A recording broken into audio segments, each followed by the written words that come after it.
Good evening. You're watching the main news on HKIBC. I'm Raymond Yeung. Here are tonight's top stories. Siobhan Haughey bags her second gold medal in Hangzhou, while Hong Kong men retain their Asian Games Rugby Sevens title. Locally, the government takes action as family members identify the bodies of 2 workers killed in an underground industrial accident.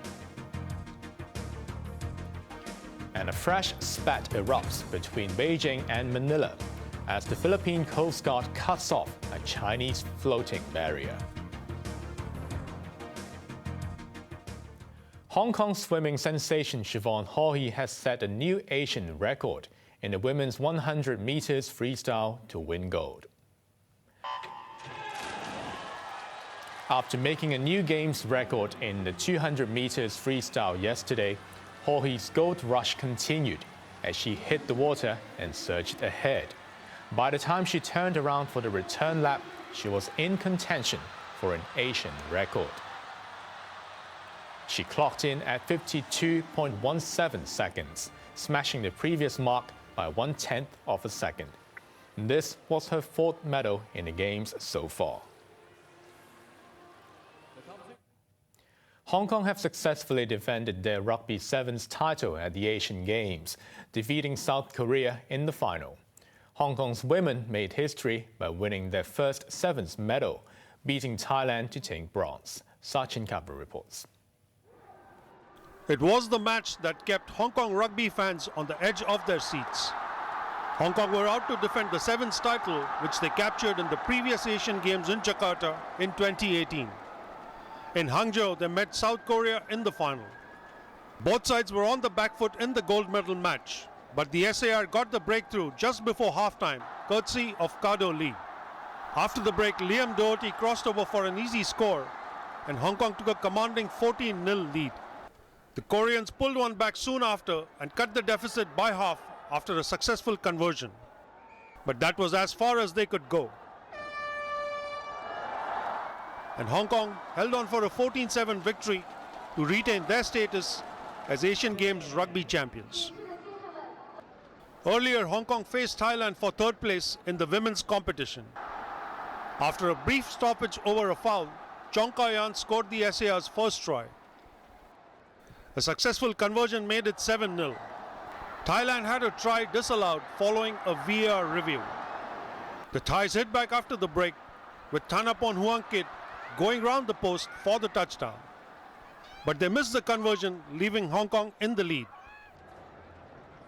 There were some anxious moments for the SAR, but they held on, winning 7-5 to take the bronze. Sachin Katwi, HKIBC.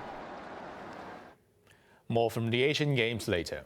Here in Hong Kong, there's been a call from the chief executive to make work safety a top priority. This came as relatives broke down when they went to a mortuary to identify the bodies of 2 workers who died after apparently inhaling toxic gas underground. Jenna So reports. There were emotional scenes as families and relatives gathered at the Kwai Chung Public Mortuary to identify the bodies of 2 workers who died in an industrial accident on Sunday.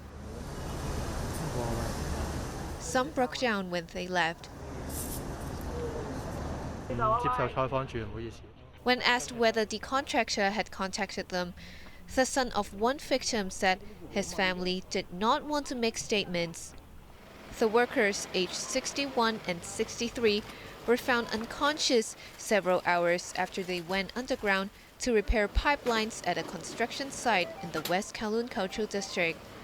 Both were believed to have inhaled toxic gas while replacing pipes for a seawater cooling system for the Elements shopping mall nearby.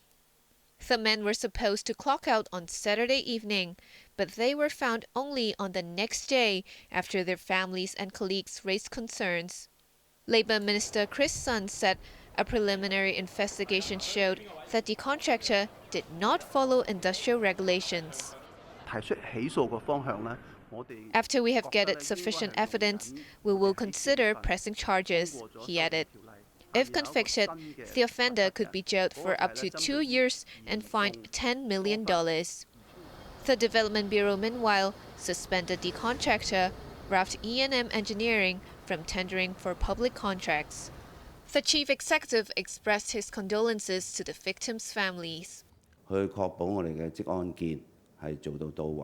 John Lee pointed out that occupational safety is crucial to everyone involved. All parties at work sites must implement occupational safety strictly, he said.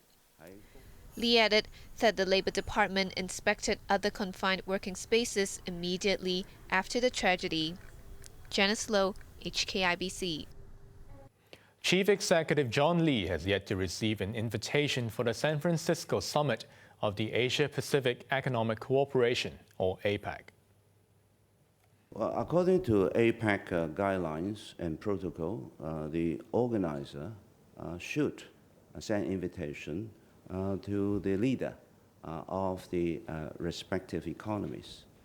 I am still waiting for the invitation letter to be sent to me. We will attend in accordance with standard protocol. Lee was among the officials sanctioned by the United States in 2020 after the national security law was implemented in Hong Kong. Sources earlier said he would not be invited to the conference in November, but the U.S. State Department clarified that no decision has been made. Beijing has warned Manila not to provoke trouble in the South China Sea after Philippine Coast Guards removed floating barriers installed by their Chinese counterparts. Foreign Ministry spokesman Wang Wenbin said China will firmly uphold its sovereignty and maritime rights of Huangyan Island, also known as Scarborough Shoal. The prime fishing spot is about 200 kilometers off the Philippines and within Manila's exclusive economic zone. Footage released by the Philippine Coast Guard showed a diver cutting the barrier underwater. Manila slammed the 300-meter-long barrier as a violation of international law, adding it will not back down.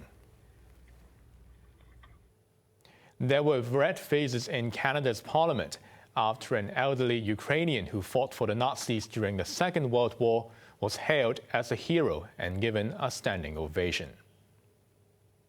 The speaker has acknowledged his mistake and has apologized, but this is something that is deeply embarrassing to the Parliament of Canada and by extension to all Canadians. I think particularly of Jewish MPs and all members of the Jewish community across the country.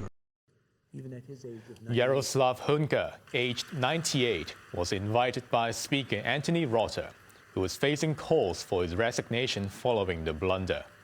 Rota said he did not know that Hunka had Nazi links.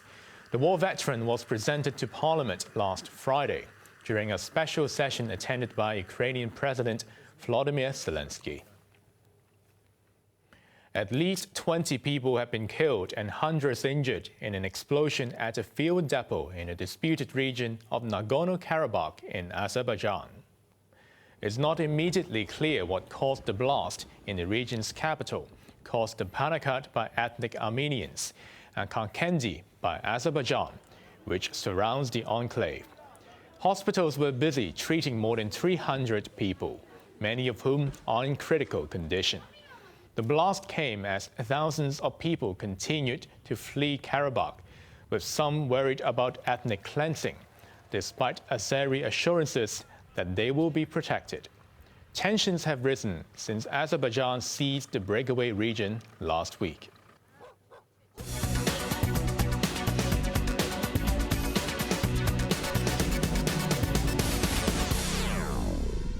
Hong Kong's exports continued to decline last month amid weak external demand.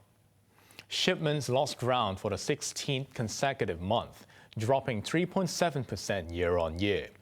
But the decline was milder than the 9% plunge in July, making the performance in August the best in 5 months. Shipments to the United Arab Emirates and the Netherlands rose significantly, while exports to the United States and the European Union shrank. Imports retreated for the 15th straight month, but the 0.3% dip in August was the smallest in 14 months. The government expects exports to be affected by weak demand overseas.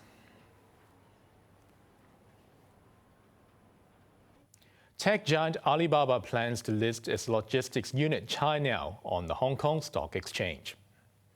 According to sources, Cainiao's smart logistics network aims to raise at least $1 billion. Alibaba said it will continue to hold over 50% of Cainiao's shares among completion of its proposed spin-off, while retaining it as a subsidiary.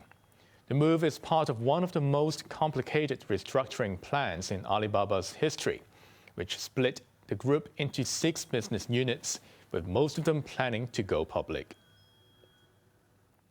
Now let's take a look at the markets. The Hangzhou index ended the day down by 262 points. The top 10 active stocks, Tencent was down $4.40. The tracker fund lost 25 cents, while Alibaba was down 40 cents. AIA Insurance was down $1.95, while Meituan was down 90 cents. Hong Kongers heading to Thailand will soon not need buy bahts.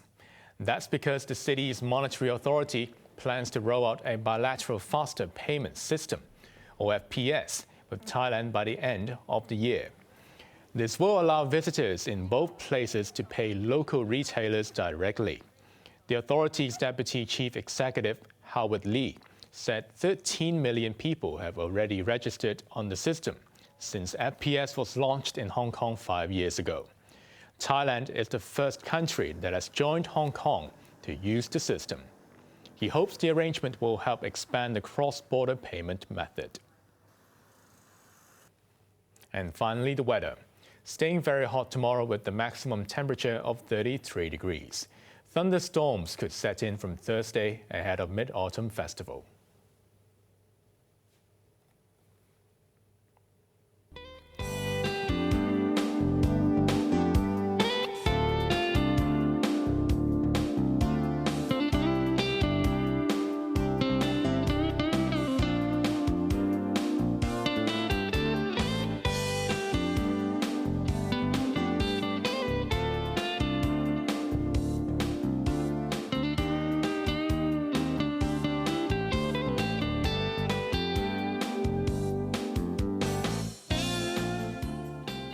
That's our main news for Tuesday night. Join us for more news at 11. I'm Raymond Yeung.